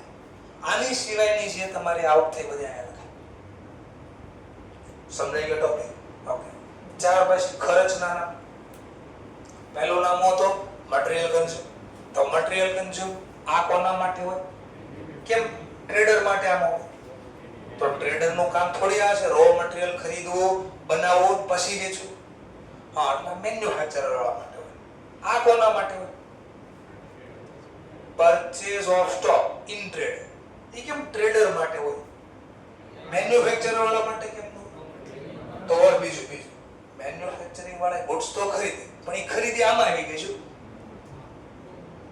દેખાણું ક્યાં ઓકે તો એનો મતલબ આ શબ્દ કોના માટે પરચેઝ સ્ટોક ઇન ટ્રેડર માટે તો મને ક્વેશ્ચન કરે સર મેન્યુફેક્ચરિંગ ખરીદી કરે પણ એની ખરીદી આમાં ન લખાય કેમ બીકોઝ અહીંયા લખાઈ ગયું છે કારણ કે કાચો માલ ખરીદે છે એટલે પછી હું આવશે ચેન્જ ઇન ઇન્વેન્ટરી કેમ મળે ચેન્જ ઇન ઇન્વેન્ટરી ઓપનિંગ અને પણ અહીંયા ઓપનિંગ ને ક્લોઝિંગ કયો લેવાનો 3 પ્રકારની ઇન્વેન્ટરી આવતી તો આમાં 2 પ્રકાર લેવાય WIP ને ફિનિશ ગુડ્સ રો મટીરીયલ નો કેમ ઓપનિંગ ક્લોઝિંગ ની લેવાનું બીકોઝ આમાં લખાઈ ગયું છે તો આ ધ્યાન રાખવું પડશે બોલો કે ખબર પડી ગઈ ચલો એમ્પ્લોય બેનિફિટ એક્સપેન્સ પછી આ ટાઈટલ તો એમ્પ્લોય બેનિફિટ એક્સપેન્સ માં શું આવશે એમ્પ્લોય ને કાંઈ પણ તમે આપ્યું ગમે એમાં એમ્પ્લોય નામ દેખાવું છે બધું આવી ખર્ચ વેજીસ આપ્યા હોય અથવા એના વેજીસ ચૂકવવાના બાકી હોય અથવા અગાઉથી ચૂકવવા હોય સેલરી આપી હોય કાંઈ બોનસ આવ્યો હોય લીવ ઇન્કેશમેન્ટ આપ્યો એટલે લીવ ઇન્કેશમેન્ટ છુટ્ટી લીવ એટલે રજાનો તમે એને કઈ ઇન્કેશમેન્ટ એટલે પૈસા આપ્યા હોય સર રજાના પૈસા આપવાના હોય હા બોનસ બીજી રીતે કહું તો જેમ કે દિવાળીમાં રજા હોય એમાં જે ટેક્સટાઇલમાં કરતા બોલું ડાયમંડમાં વધારે પડે જેના પપ્પા ડાયમંડમાં ઓફિસમાં મેનેજર છે એ લોકોને ખબર હોય દિવાળીનો તો 20-22 દિવસની રજા હોય બોલો કામ કરવા જાય 20-22 દિવસ નહીં છતાં 2 મહિનાનો પગાર મળે તો લીવ ઇન્કેશમેન્ટ બીમાર પડી ગયા તો એ દિવસનો પગાર ન કપાય તો રજા હતી છતાં બી પૈસા મળ્યા ગ્રેજ્યુટી પેડ મેડિકલ એક્સપેન્સ હા મેડિકલ એક્સપેન્સ બીમાર પડ્યા તો કંપની કે તારો ખર્ચો અમે આપી દઈશું ગ્રેજ્યુટી પેડ માનો રિટાયર થાય એને કઈ ગ્રેજ્યુટીના પ્રોવિડન્ટ ફંડના ચૂકવી ટૂંકમાં એમ્પ્લોયને જે આપો એમ્પ્લોયનું નામ હોવું જોઈએ એમ્પ્લોયને મેડિકલના ચૂકવા એમ્પ્લોયને ગ્રેજ્યુટીના ચૂકવા એમ્પ્લોયને લીવ ઇન્કેશમેન્ટ આપવો એમ્પ્લોયને બોનસ આપવો એમ્પ્લોયને સેલરી આપી જે આપવું ચાલો પછી હું આવું ફાઇનાન્સ કોસ્ટ શું આવે ફાઇનાન્સ કોસ્ટમાં તો વ્યાજ જે ભરો છો તો વ્યાજ કેની ઉપર હોય ડિબેન્ચર ઉપર હોય બોન્ડ ઉપર હોય બેંકમાંથી લોન લીધી હોય એના ઉપર હોય તો એ તો હોય ને ચૂકવી દીધા હોય તો વાંધો નથી નો ચૂકવા હોય વ્યાજ ન ચૂકવું હોય તો આઉટસ્ટેન્ડિંગ, તો આમાં પ્લસ થાય. ઇન્ટરેસ્ટ અને ઓવરડ્રાફ્ટ હોય, ડિબેન્ચર, આ ઓવરડ્રાફ્ટ, બેંક ઓવરડ્રાફ્ટ. તો આપણે બેંકમાં જેટલા જમા હોય એની કરતા વધારે ઉપાડવા દે, એને આપણે બોલતા ઓવરડ્રાફ્ટ. ચેપ્ટર નંબર 3 બીઆરએસ માં શીખવાડે તો બધું. તો એનો વ્યાજ મફતમાં ન ઉપાડવા દેવાય. Interest on terms loan, interest on bond, interest on cash credit, હા હું આવ્યું સર. ઇન્ટરેસ્ટ તો ના હોય. Discount on issue of debenture write off. તો યાદ કરો, ફાઉન્ડેશન ડિબેન્ચર તમે ડિસ્કાઉન્ટ થી બહાર પડતા લોસ કહેવાતો તમારો. અને લોસ તમે યાદ કરો પછી રાઇટ ઓફ કરતા બે રીત હતી. શોર્ટકટ વાપરી કે લોંગ ટર્મ બોક્સ બનાવતા. જો એક સાથે તમારે ડિબેન્ચર રિડક્શન કરવાના તો એ શોર્ટકટ વાપરતા કે લોસ ભાગ્યા નંબર ઓફ યર, ક્યારે રિટાયર તમારે રિટાયર કરવાના છે, રિડક્શન કરવાના. અને લોસ દર વર્ષે માંડી વાળતા. તો એ લોસ તમારો ઇન્ટરેસ્ટ નો ભાગ કહેવાય. કોનો ભાગ કહેવાય સર? એ થોડો ઇન્ટરેસ્ટ નો ભાગ કહેવાય. તો લોસ નો ભાગ કહેવાય નહીં. બરાબર ક્યારેક વિચારી જોજો, એ આનો ભાગ કહેવાય. કેમ તો નેક્સ્ટ લેક્ચરમાં શીખવાડીશ, કારણ કે અહીંયા નકર ટાઈમ વધે. ચલો, તો discount on issue of debenture write off. ચલો, એની પછી ડેપ્રિસિએશન એન્ડ ફિક્સ એસેટ હોય, ટેન્જિબલ હોય, એના ઉપર લાગે એને ડેપ્રિસિએશન. ફિક્સ એસેટ હોય બટ ઇન્ટેન્જિબલ હોય અને એના ઉપર લાગે અમોર્ટાઇઝેશન. તો આ નામ દીધા. હવે જે કાંઈ ખર્ચો આમાં નથી લખ્યો એ બધો જ ખર્ચ એક ટાઇટલ નીચે લખી દેવાનો. કયું નામ? જેમ કે જો એડમિનિસ્ટ્રેટિવ એક્સપેન્સ. શું હોય એડમિનિસ્ટ્રેટિવ એક્સપેન્સમાં? તો ભાડું ચૂકવું, લાઇટ બિલ ચૂકવું, જનરલ એક્સપેન્સ કર્યા, ઓડિટ ફી ના ચૂકવા, તો એ બધા. સેલિંગ ને માર્કેટિંગ એક્સપેન્સ શું હોય? સેલિંગ ને માર્કેટિંગ બેડ ડેટ પડ્યું, વસ્તુ વેચી, સેલિંગ કર્યું, એનો બેડ ડેટ પડ્યું, ખર્ચો કે. અથવા તો માની લો ઓલા આપણે સેલ્સમેન રાખ્યા હોય અને આપણે કે આના કરતા વધારે વેચી દઈશ તો એટલા રૂપિયા એક્સ્ટ્રા આપશું. સેલરી તો આપશું, બીજા એક્સ્ટ્રા આપશું, તમને કમિશન આપશું, તો ખર્ચો કે. તો સેલિંગ અને એડવર્ટાઇઝ કરી, બીજું કહું તો વસ્તુ વેચવાની. રિક્ષા પાછળ એડ આપી, બોર્ડ માર્યા, એક તમે હીરાબાગ સર્કલ ની બહાર નીકળો છો સીધું સામે, તો મોટા અક્ષરે વ્હાઇટ કલર નો બોર્ડ માર્યો છે, જીમી. પછી પાછળ ક્યાંક લખ્યું છે હિલ ફાઇટર કે ફિગર કેવું ક્યાંક લખ્યું છે. મોટા અક્ષરે બોર્ડ માર્યો છે. એક મોટો એવો ફોટો છે, એકદમ માણસનો ફોટો છે, બાજુમાં લખ્યું જીમી. હિલ પછી હું લખ્યું નથી ખબર, ફાઇટર છે કે ફિગર છે કે ખબર નથી. એટલું લખ્યું, નીચે નાના અક્ષરે એડ્રેસ લખ્યું છે. શેની એડ છે ઘણા ખબર જ નહીં પડે. એટલી મોટી એડ મારી અને દેખાય બાજુ બિલ્ડિંગ જેવડી સાઈઝ નું છે, બહુ હેવી એડ મારેલી છે. તો મેં આમ જોયું, અડધાને નહીં ખબર પડે આમ છે. તો એને માર્યું કમારે કે મારે તો બધાને ખબર જ પાડી છે. જેને ખબર પડે છે એના માટે છે આ, કે અમારા કસ્ટમર લિમિટેડ છે અને એના માટે બહાર પાડ્યું છે. અને એક સ્ટ્રેટર્જી આવે, નો ખબર પડે ને એવી જ એડ કરવાની જેનાથી બધાને ખબર પડે છે. શું બોલો ખબર પડે? હવે વાત છે ને એને મનમાં ક્વેશ્ચન થાય, શું છે એ તણને પૂછ, એ મને નથી ખબર, એ તણને બીજાને પૂછ. ઓર માર્કેટિંગ ફોલ્ટ. ચલો, બીજા કોઈ પણ ખર્ચા, કાર્ટેજ આઉટવર્ડ છે, ટેલિફોન ચાર્जेस છે, રેન્ટ છે, ટેક્સીસ છે, સન્ડ્રી એક્સપેન્સ છે, તો લિસ્ટ શીખી ગયા. ક્લિયર મુદ્દો? પક્કો છે? ચલો, તો કાલે થોડીક નાની નાની થિયરી છે એ સોલ્વ કરીશું અને ધ્યાન આપતા આપણે ક્વેશ્ચન સ્ટાર્ટ કરીશું. કારણ કે નાનું એવું છે, 11-12 નું જે શીખાતા, ફાઉન્ડેશન નું શીખાતા, એ જ લખવાનું જ બધા ખર્ચા. પણ ફરક એટલો, ટાઇટલ બદલી ગયા અને ઓલું બધું એક હારે લખતા હતા, એને બદલે આ બધું બાંટવાનું થાય. નોટ્સ અલગ બનાવવાની અને ટોટલ અલગ લખવાના. બસ એટલું શીખવાનું છે આજે. ઓકે.